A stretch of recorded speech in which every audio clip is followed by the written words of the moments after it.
you know, I still remember very clearly the conversation we had, and he said, you know, the problems are big today. Our social, health, behavioral, educational issues that we're grappling with in our society are very big and complex. There's no way any one individual or one discipline is going to be able to tackle these things in any kind of meaningful way. They're not interested in sole PI or unitary disciplinary kinds of applications much, at least on IH, and I would say the same for IES, although not quite to the same extent. So that's really important, and that's been helpful to me because that's how I've always thought about it. My work has always been interdisciplinary, but my questions are now much different, much better. The NIH grant that I got about 3 years ago, and here I am, you know, a senior faculty member, you know, who's been doing this for 20 years, engaging in interdisciplinary research where I'm feeling like I'm starting over many days. I mean, I come to workshops like the ones that are offered here through this core facility and workshops that are offered on campus, and I feel like I'm learning a new discipline every day, which is very exciting to me. But it's again, it's daunting in some ways. But that's the challenge and the beauty of interdisciplinary work. And the reality is that's becoming much more important. The final point that I'll make, put your ego aside. There are, number one, you're going to get rejected. And that's not necessarily a bad thing. I was telling Rosie earlier, I've learned as much from a lot of grants that I've had rejected, probably more so because I read those reviews. When I get a grant and the reviews come to me, I kind of file them away. And they force you to step back and be critical of your own work, and that's a positive thing. Plus, there are so many opportunities on this campus alone for getting help. Let people know that you're interested in research, in publishing, in grant writing. Communicate with people around you and let them help you. I mean, that's what people like us are here for, and people like the core facility. There are other centers on campus, there are other facilities on campus, whether it's the research office, like Marc was saying, you can help review grants. Our center, the Center for Research on Children, Youth, Families, and Schools, that's what we're there for, is to help from the beginning to the end stages of grant development to post-award management. Helping in thinking about ideas, putting ideas together, submitting proposals, and running analyses. That's what all of these kinds of supports are here for. And we would be out of business if people like you weren't coming to us and saying, you know what, I have an idea. Can we talk? And this campus is not the only one, I would venture to guess, that is really moving in this direction. But I think we're particularly skilled on this campus to help in those ways. But you have to be willing to let people know that you want help, that you need help, that we're not an island, that you're willing to learn, and really truly be open to that. Because on the one hand, you can have sleepless nights. It can be a very, very humbling experience. On the other hand, think of all you learned along the way, and that's what keeps your passion alive. I'm Rose Torres Stone. I'm in the Sociology department, and I'm also in my 5th year. I guess I'll go up next year for tenure. And so I've had even a completely different experience even from Sue and Marc, in that in my PhD program, we didn't really talk a lot about grants and getting grants to do your research. And so my research, I have 2 areas of research now. One that developed when I came here 5 years ago, and one that I started in graduate school. But my research has always looked at Latino populations, but I did a lot on labor market research, and so a lot of my research I could do with secondary data analysis. And so I did analyses on the census. I've been working with census data and the IPUMS data, which I can download off the internet very easily. It's cleaned up, and I didn't have to worry about collecting my own data. But I remember in my dissertation defense, I was looking at earnings attainment among the Latino subgroups, and one of the questions that one of my advisors had asked was, well, how do you know, how do cultural factors explain your outcomes. And I remember sitting there going, well, census data doesn't ask questions on culture, so I can't answer that, but that's a good question.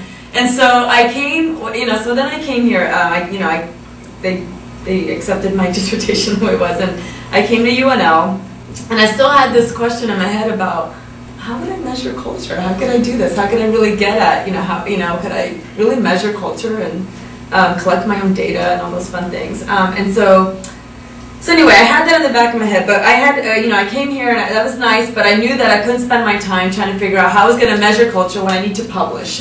I need to get tenure, I need to publish. And so what I found out, one of the things that I got introduced to grant writing very quickly, in that people were talking about it all over campus. Our department was talking about it, get grants are great, all this fun stuff. And so I found out about internal funding. So I started off thinking, well, there's ways that you can get funding internally. And so what are those mechanisms? How can I get some of that? And so there was the layman grant.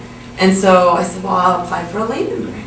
And so, but I didn't want to apply for, I was new here. I was from the East Coast. Here I am in Nebraska. I don't know what populations are here. I'm not going to propose to study Latino culture when I don't even know if Latinos are here. And I didn't know that here. I really thought I was the only one. So I waited on that. I said, well, I know what I want to do is that I want to apply for money so that I can take courses on how to continue doing the research that I've been doing. And so I knew that I had to do multi-level modeling, and I knew that I had to think of different methodologies and to do the research that I was already doing with my census data.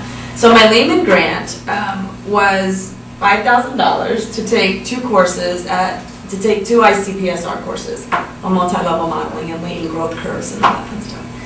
And so that was my first grant. But then I realized, well, now shouldn't I have to, now from the layman grant I should apply for an RO3, or how do I get the big money? I want to get big money. And so I'm like, well, I can't do it this way. And so I stopped there. I took the courses. I finished. I got some publications off of it. Published my dissertation on those courses, and then I took the grant writing workshops to find out, well, I really need to learn how to do this, what does this entail, and so I took David Morson's grant writing workshop, which was excellent. To this day, I learned more about, I learned a lot about how to write a grant, but I also learned how to write papers, so it was useful in so many different ways, and so I took that, and then I also took Publish or Perish, and that was like, after I took that, I was like, that workshop, I was like, oh, I really just need to publish. I don't know how to write grants, and so I took the workshop, but I still don't know how to write a grant. And so I tried, though. I tried. I said, I got to persevere. You can't quit. You got to try this. And so I applied for a layman grant to study AIDS, HIV. And so talk about learning from what you don't know. And so I applied for this layman grant, and I had this great idea about, I knew that the prevalence of HIV and AIDS among Latino subgroups was high, but I also knew from researchers at UConn that how each Latino subgroup acquires it is very different. And so I thought I would, study this, and maybe I could just propose to do this. And so that, I didn't do a lot of research on it. I didn't know if the prevalence here in Nebraska was high, and so it got rejected just based on, why would this be important here in Nebraska? And I was like, I can't do that. So I dropped that. Then I talked to Les Whitbeck and Dan Hoyt, who came for their interview here at UNL on their job talks. And they talked about how they studied culture and how they studied biculturalism and how there's all this research that talks about the effects of cultural identity on mental health outcomes and substance use and behavioral outcomes and all these things. And my eyes just went, they're studying culture. So here's my opportunity to study culture if they come. And so sure enough, they came here to UNL, and Dan Hoyt approached me about, you've been wanting to study this. We talked about it in the interview. Why don't we do it? We figured out that there was he knew already, but there's a large population of Latinos coming here to Nebraska, and fairly new groups, first, second generation Latinos, and so we applied for a tobacco settlement seed money and got $58,000 to study, to collect data looking at identifying risk and protective factors on Latino subgroups for mental health and substance abuse behavior. And so we conducted the study, we got the money and conducted the study, and I wrote a paper off of it and got it accepted, and you have to publish, so that was good to get tenure, so I got the publication. But I had all this data, and it was nice preliminary data to move it forward for an RO3 or a grant, and I got lucky. And sometimes I really think some of this is luck, but I got lucky enough that the COBRA, there was a call for a center grant to study, it was 5 mini to study behavioral health among adolescents. And so Les Whitbeck got together 5 mini proposals in different areas. One was on diabetes, one was on foster care, one was on substance use, to study Latino health, to study adolescents here in Nebraska. And because I was doing this research already, Dr. Whitbeck said, well, why don't you bring in some of the research that you've done on Latino adolescents and substance use, and we'll make it part of the center grant, and we'll put it in together. And so this became part of a proposal where we worked on it for 2 years. It got rejected, and we resubmitted it, and it got rejected again. But in this process, I had a really nice, because I had to revise it so many times, and we got external reviewers looking at it, and in this process, I really had a nice 10-page RO3. And so I said, well, I could take this and just go off on my own now and write an RO3 proposal. But at the time, I felt I could, I'll do that. That's kind of what I thought the plan was. But in the meantime, I had to have balance in my life. I still had to publish. I still had to do well in my teaching and raise 3 kids and do all these other things. And I said, is this a risky move for me to just go off on my own and try to write this RO3 and not get it funded and risk losing another semester? Because the COBRA took some time. I lost about, and it's not a loss now, but at the time I thought, oh, I spent a whole semester not being able to publish because I was working on this proposal. So I was already a member of the Latino Research Initiative, an interdisciplinary group of psychologists and sociologists and different disciplines, and they had submitted some grants that weren't funded, and so they were going to submit an RO1 looking at mental health, behavioral health, and psychological well-being as their outcomes. So there was my little RO3 that fit the behavioral health component, and it was very similar. I was looking at the same population. One of the communities was the same community. I was already familiar with going into these communities, and so it was a nice fit to put this together. And so I joined this group, again, writing for about 1.5 years, again, writing in an interdisciplinary group, learning a lot, and we submitted the RO1 last year and got a favorable score. It's not funded, but we resubmitted it for this November 1st for the RO1. And so what I can tell you, all of the things that you have said, I feel like are all important, and I don't think that there is any one way to do this, to do the grant writing. Some of it is luck, but some of it is, for me, it's been perseverance, just trying to figure, and it's learning this process. I didn't know anything about grant writing when I came here 5 years ago. Nothing. All I knew is I needed to finish my dissertation and get a job. And so a lot of what I've learned has been here, the writing, just being in the COBRA, working with a group of people, revising and having external people tell you what's missing from your grant. I learned a lot from that. Working with this group, the Latino Research Initiative, and putting this RO1 together, I learned a lot just from writing there. And there's skills that, I think I still look at, I haven't been the principal investigator on any of these, so I haven't had the lead like you two have had. But I still look at the grant and go, I could never do this on my own. And I don't think that, like Sue said, I don't think that you have to do it on your own. I think that it's not, today I don't think it's encouraged to try to do it on your own. I think that collaboratively you can do it. And so anyway, I don't have the external funding yet. I feel confident, I don't want to say this, jinx myself on the camera there, but I feel confident that it will get funded. Eventually, but it's been, for me, I don't know, it's not what I had I don't know, for some of you, I don't know how junior you are in your careers, but I don't think I ever had a clear plan of what it was that I wanted to do. The question's really big now, and I know now if it gets funded, I know what I'm going to do. But you know, the Latino adolescence and substance use area, that all developed here 5 years ago. It's not something I studied. I knew that I was interested in culture, but it's not something I studied before I came here. And so, but you know, you figure out who's doing what, and like Sue said, you tell people that you're interested in doing it, and you're willing to do it. And that one of the things I've heard in the last 5 years is, from just people talking, is that you have to be teachable. If you're someone who thinks that, oh, I can do this on my own, and I don't need help, and if I get help, that means I look like I don't know what I'm doing, then you're on your own, and that's not a good, I would not give that as advice. It's not good advice. So I think that if you're teachable and you're willing to listen to what other people have to offer, I think that you'll be able to do it. Wonderful. All right. Well, thank you. And now I'm going to open up the questions I was going to hand these out. One is a sheet just assigned, so I know who is here, and then the other is evaluations. But we can go ahead and open the floor for any questions.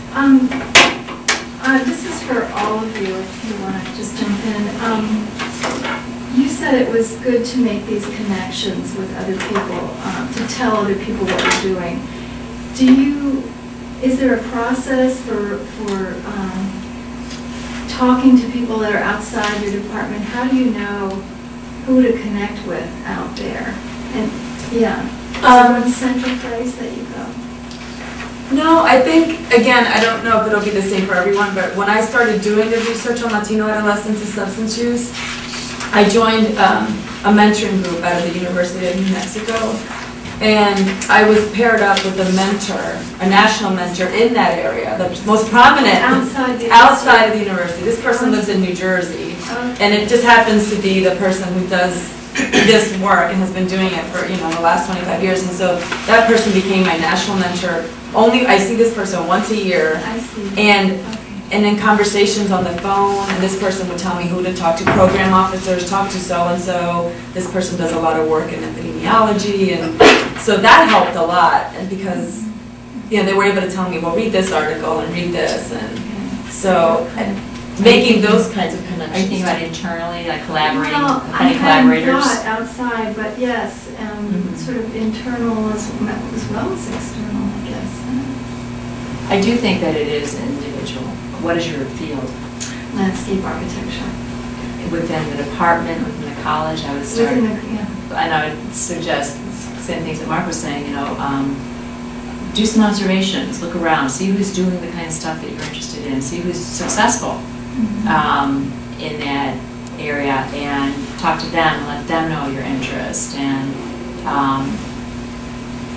I don't know enough about that discipline to know sort of from an interdisciplinary, broader perspective, you know, who might be some folks around campus. But again, I would start small and kind of keep just getting out there, hitting the pavement, so to speak. Okay. So I have a follow-up question for you, Susan.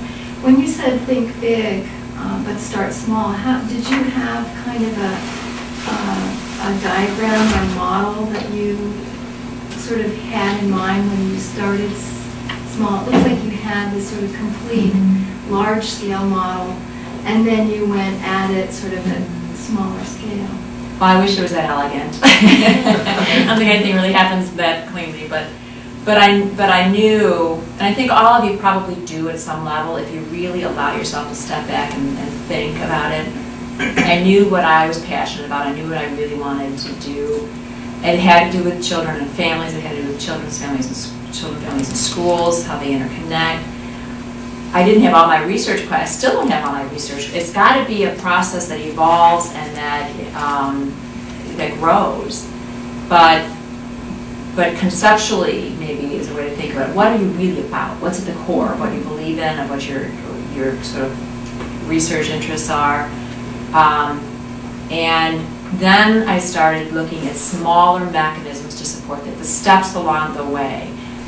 I work a lot with doctoral students, and I see this all the time. They want to answer all the questions they have in one big, massive, humongous dissertation. Is that your case? Is that And that's common, and no, that's good, because it shows energy and excitement and enthusiasm for your work. However, you can't do it. None of us can do it. You're setting yourself up to fail. So what are the small baby steps that you need to take to get there? But what's exciting about that is then you're forming an agenda, a research agenda that's career shaping. So when you finish that initial step of a dissertation, now that's not everybody's case. I mean, it's very serendipitous how we all get into what we get into ultimately. And I, 10 years ago would never have predicted some of the things that I'm doing today, and that's good and that's fine. But there's still some core to what I'm doing that sort of got me into this field to begin with. This was just on the internal. One of the things that I also learned from trying to write these grants is that you need a publication record so that you look like you're at least an expert in that area. And so one of the things I focused in, rather than jumping out and saying, well, I know that the Latino Research Initiative and I know that psychology group, they're doing this similar research, I knew I didn't have anything to offer them until I published in those areas. And so I used the mentoring groups and to publish and get some publication in the area, so that when they were ready for me and I was ready to go to them, I was able to offer some publications in adolescence and substance use. And so I guess that's the other thing you have to think about if you don't come in with a pipeline. I think that you have to think about developing, because it makes it for a stronger grant. I mean, I didn't have that when I first came in. So a couple of things just to follow up on both parts of that. With regards to the sort of how do you draw connections, one of the things I think is important to keep in mind is that UNL is a big, massive place, and there are people that are doing things similar to what you're doing, usually in a lot of different departments. I don't know enough about landscape architecture to hypothesize on where that would be for you. But for me, actually, interestingly enough, the people who do stuff that's most totally tied to what I do are in nutrition on our campus and in the College of Nursing at UNMC. I mean, the people in my department are actually further afield from what I do than people in other places. And I actually, when I got here, did some poking around to try to identify those people, and I cold called people and just said, I'm here, this is what I do. And that was actually tremendously useful. I met actually Danny and Les, through doing that. 2 of the 3 mentors on my K Award are people that I first got to know by doing that. And there are reactive ways to draw those connections, but I think actually being proactive and doing it yourself is tremendously useful. I haven't found the kind of get together and talk about interdisciplinary research sessions nearly as useful as that targeting people who are useful for you. Another thing related to this idea of sort of developing an agenda and following up on it, I found actually that writing grants was a really useful way to do that. I didn't in some ways know what my research trajectory was until I was forced to write it down in a kind of background and significance and future direction section. And so that's actually a really useful thing, that grant writing in one way is a goal of getting money, but it also really does make you think systematically about what you want to do over the next X number of years. I would echo that. I think grant writing needs to be more about the latter. It needs to be more about achieving your research goals and kind of continuing to build upon a research line rather than just getting the money. I mean, it's got to be about what you're fundamentally about, what you believe in, because otherwise you're just always chasing something. And that's where you have a lot of projects going on, but it's not really contributing to the expertise. The publications are not going to be systematic or coherent. That's not to say that, in fact, one of the bits of advice that I got as an assistant professor was, don't put all your eggs in one basket. Somebody thought this line of research that I was interested in was kind of a bunch of hooey and nobody would ever fund it. So he said, get into social skills, get into ADHD, get into these things that, and I did, and I love it, and I still do dabble in a little bit, but it was in drawing connections between those areas that really kept me moving forward and not sort of surface, kind of horizontally. I think the other thing related to that, sort of not going all over the place, is that I think it's important to identify what your research goals are so that when other people ask you to be a part of projects and ask you to do things, you can make a conscious decision about whether that advances your goals or not. And sometimes it will, and sometimes it won't. And actually, entertainingly enough, I was part of the original cohort group that Rosie was on. And I would now identify that as a mistake for me, that I I was asked to be a part of it because my work was sort of related to what they were doing, but the project that I designed for that and all sorts of things wasn't part of my overall trajectory. And you know, as Rose said, it was a lot of time and a lot of energy to get that going. Didn't go anywhere, and ultimately it's a project that I've never gone back to. And had I thought ahead of time, well, you know, is this actually on the trajectory that I want to go on, I probably would have said no to it. So I think it was useful to identify ahead of time for that reason as well. No, I actually went over the really quick stuff. I have a question about what happens, I'm a grad student here, so I'm actually doing work with some professors, you know, on their big grants, whatever. And how, I just mean like, in like the, you know, getting your hands dirty part of it, we're actually doing the research. And just watching how you struggle with demands on the budget and then like the demands of the research. And so how do you not, you know, if you're running out of money or something like that, how do you not compromise the quality of your research? And I don't know if you guys have struggled with that, or does that come down to how well you thought out your grant and how well you planned the project? Or just, I guess, or in general, dealing with obstacles that come up that maybe you suddenly lose a lot more money, you know, because you invest more than you thought you would. NIH just cut their budget this year. We all got cut 2% or so. Is it just, it's always going to happen, so you just kind of... Well, I mean, not that, but it's always... The short answer to that is yes. But there's a lot of things you've already identified. Number one, be very, very thoughtful when you're developing your budget. And that's not something to put off to the last day, the last hour when the grant has to run tomorrow. It really needs to be developed in concert with the actual research plan.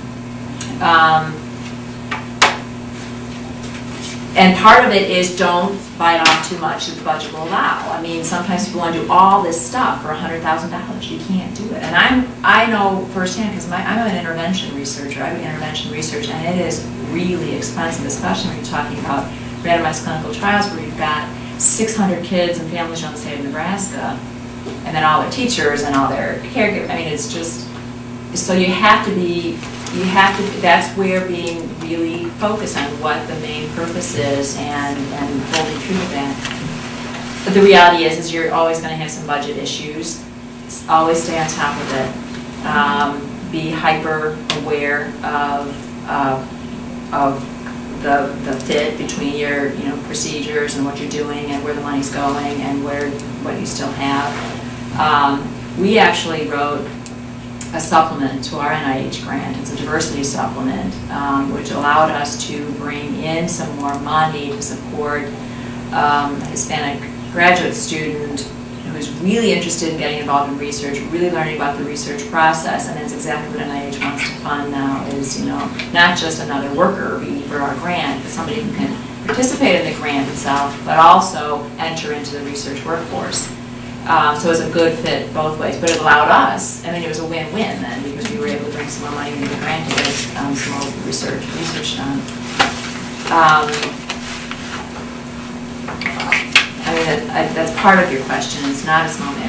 Wait, it's shut down his head. I'm sure he's got not that you have any personal first-hand experience on budget issues, Dan, but you've seen it. I'm sure you've seen it. Well, you get grants. I remember one of the first grants that I was involved with Les. We got so excited we got funded, and then we got the funding notification that was like, you're funded, congratulations, and by the way, we cut you 20%.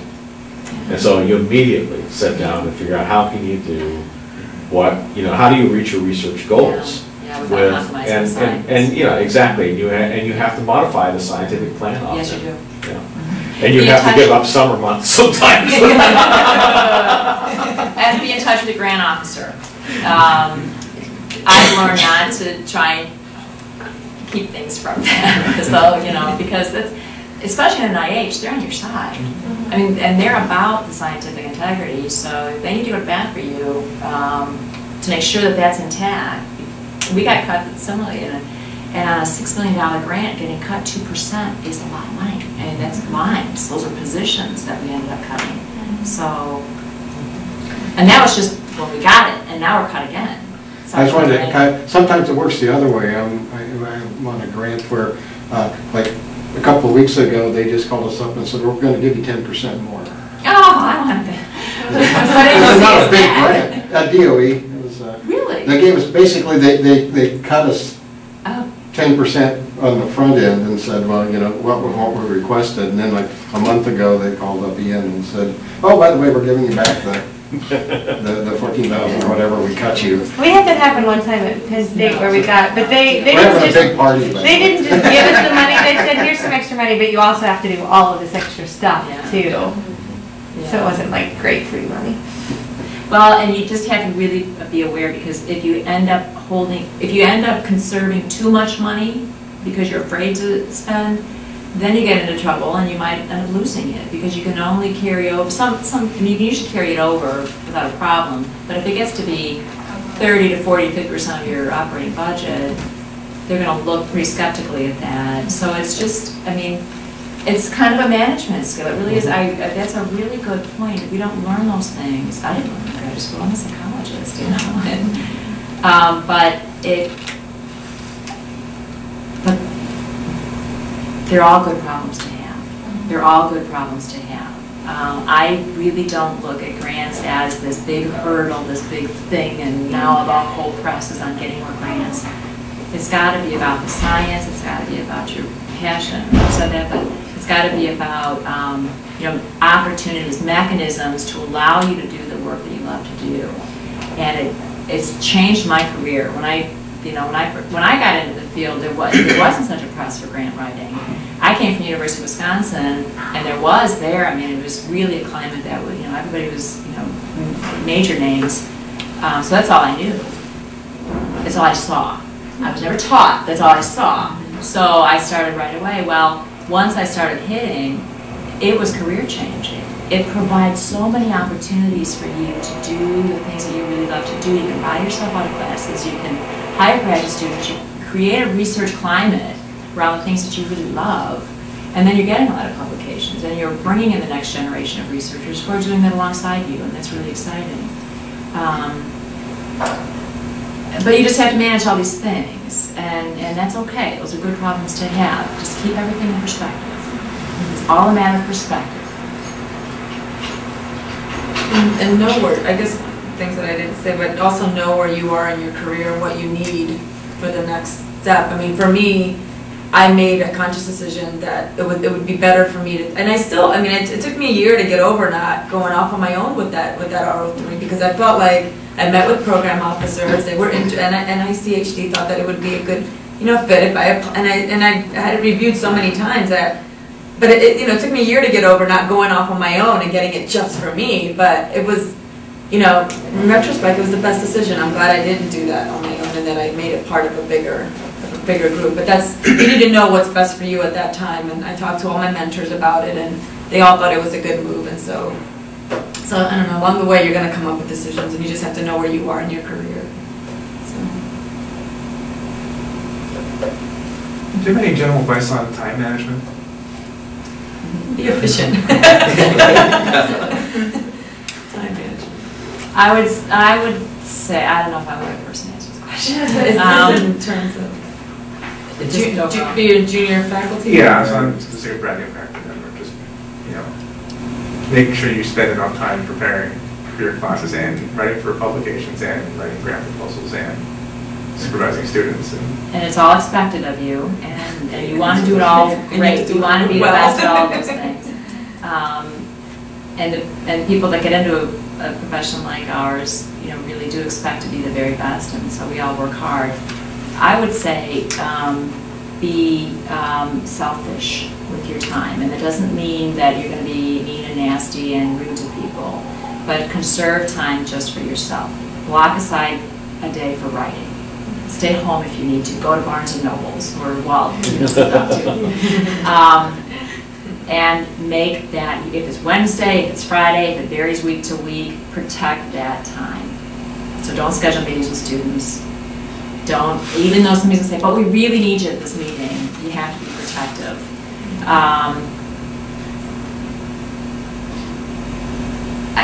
And learn how to multitask.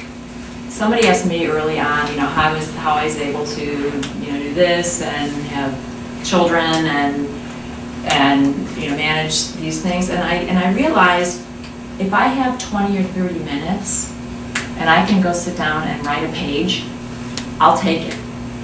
And you have, if there's any, some people's style is such that you need a half a day to kind of lay things out and get your head into it, and if you can change that style, I think it'll be a lot more effective. That's the efficiency piece, and I'm sure with 3 kids, you know, that's what we do. You have to be able to kind of do this, get it done, not get it done, leave it until tomorrow afternoon, so that you can take care of this, you know, fire or priority, and then come back to it. Because that it's a we all have a lot of things that we're juggling, and so if you can be flexible and creative and know that, you know what, the best laid plans sometimes don't work. That's okay. Just don't lose sight of it. Come back to it. You know, so if something got in the way of you being able to get that article out or that grant submission, I would say, well, especially as somebody like you might be thinking more about publications now. Don't let it defeat you. Stay on top, come back to it, make it a priority the following week, or make it a priority, you know, the first thing in the morning.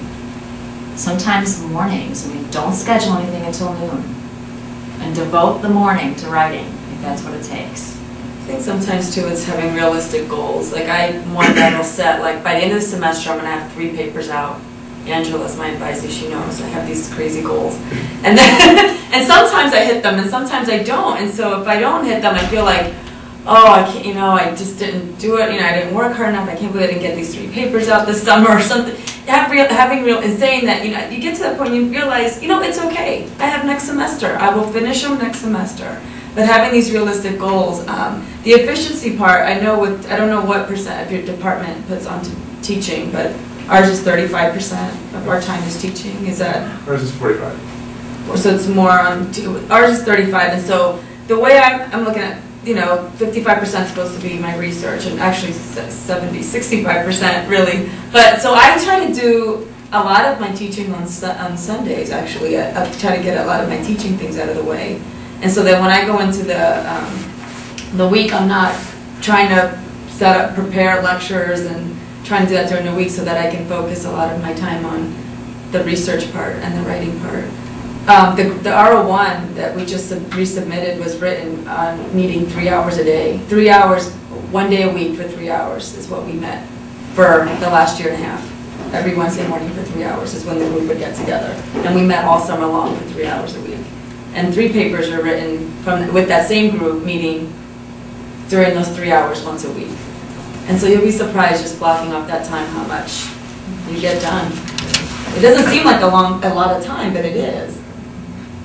I think one thing to think about, especially with writing, is that you have to do it in kind of slow and steady chunks. You know, I think I at least was an undergraduate and a graduate student who never wrote a paper until, you know, the night before it was due, and that just doesn't work for the kind of sustained and ongoing writing, you know, that you have to do as a faculty member. And so for me, my model is actually I never schedule appointments before 10, and 8 to 10 is sort of writing and reading and research time, and usually I manage, you know, to kind of stick to that. And that kind of system works much better than, you know, oh no, I have a grant that's due in 3 weeks, I should write it, and it just isn't going to be effective. And then I think too, you know, figuring out what you're willing to do and what you're not willing to do. So for example, for me, I decided, you know, early on that with undergraduate mentoring, I was only going to do senior theses and UCARE things for students who are already working in my lab. And I feel like for students working with me, it's my obligation to do that with them if they want to. But, you know, I probably turn away at least 5 students a semester who are interested in health stuff and want to work with me, but haven't been in the lab already. And I won't do that at this career stage. And, you know, thinking ahead of time about how you're going to manage those commitments and what you are and aren't going to be willing to do, I think is useful, because then you can say no with at least a vaguely clear conscience. You know, learning to say no is one of the hardest things. Yeah. And the department has to support you, and I am fortunate enough that that my department backs me up on the nose. But that's really hard for me to do. That, you know, not being selfish, just kind of, you know, it's not being mean. It's publications are priority. I mean, that's what's going to give you tenure, and so if something's getting in the way of that, something's wrong. You know, so you gotta talk to the people in your department. And a tremendously useful phrase to learn is, wow, that's an interesting opportunity. Let me talk to my chair about whether it's appropriate and get back to you. And I've used that more than once. And it's actually tremendously useful to be able to actually go talk to your chair and then see if it's something you should do or not. And then to go back and say, well, we've discussed it, you know, and Dave Hansen, who has a lot more credit at the university than I do, right, doesn't think that it's something I should do right now. And there's some things you do want to do. You know, there'll be things that'll come up that you really do want to do, but you know it's not really in your best interest. But yeah, learning how to say no. For me, I mean, really, it's been that publications are the priority. Teaching is just, you know, a priority for me. I care about my teaching. I do well in my teaching, but publications first and foremost. And I get really stressed out when I can't get to it. So that's. I'm a new faculty member after being a practitioner for a lot of years, and so I'm trying to. This is about scheduling your time, and I also have a family. And I noticed you said something about working on Sundays, and how much of that, you know, evening, weekend time, if you're looking at this, do you take away, or, I mean, I'm trying to get a handle on how much this really It's a lot.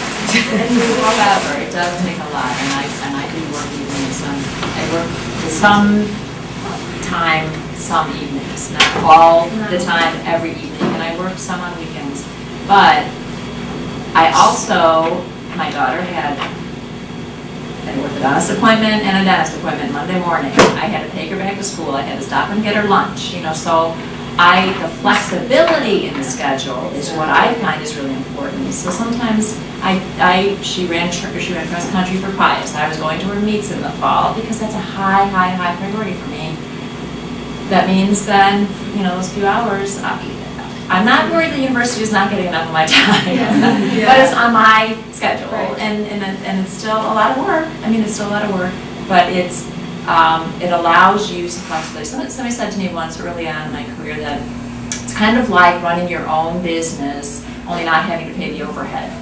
And that's kind of nice, because, you know, that's where you can bring in, you know, some resources, run your own shop, run your own lab, call the shots on your schedule, but there's other issues that you don't have to deal with. And I think you still do all those things. I mean, you have to. I mean, you know, you can't compromise your family issues. So I mean, this morning, I was meeting with Angela this morning, but I also had to, for myself, exercise. So I took an hour and a half of just, I did my long run, and I came in and I do this, and then I have to.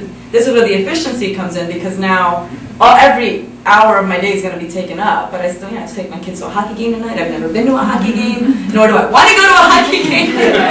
But you know, we're going to do it. We're going to do this, and so. But you know, that means that, you know, when things come up, that means that Sunday, if I have some time, I'm going to have to probably work. But it's the flexibility. I still do all the field trips and those things, but you just you got to squeeze it in when you can. So And I think also figuring out how you're going to preserve a part of your life that's not dominated by UNL and by research and by all this kind of things. Yeah, you gotta do this. For me, I actually have found that I try very hard not to work at home unless it's something that really has to be done and has to be done then.